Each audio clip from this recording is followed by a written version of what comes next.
از هر کی نامت ای بوتی غماز بیشنوم، خواهم کی باز گوید و تا باز بیشنوم.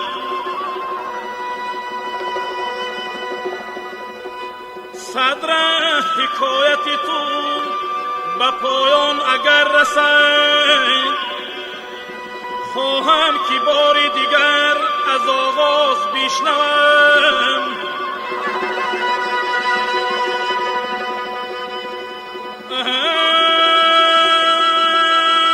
هر صبح دم زی شوقی قدس سوی بوستانی،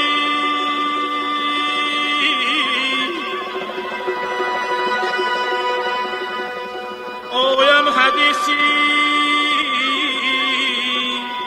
سروی سرافراز بیش نمان.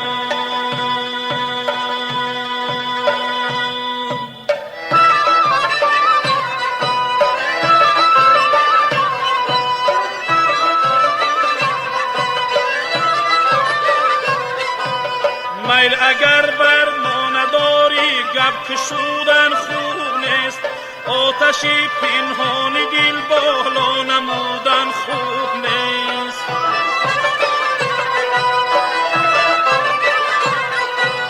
بارها دل دادم و بر من دل نگذاشتن، غوسه دیرینه را از نو فزودن خوب نیست.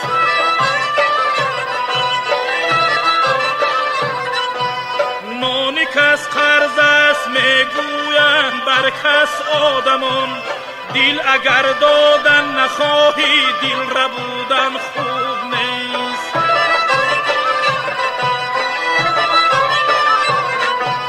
حال کس اول بپرس و بعد از آن هزله بکن، در بری آزرده دل ناگه سرودن خوب نیست.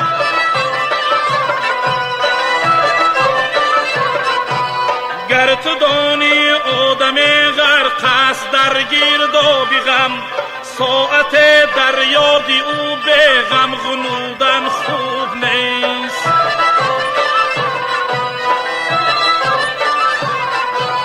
عاشقی این دیگر و دیگر تر است آدمگری، میلش عاشق باش لیک آدم نبودن خوب نیست.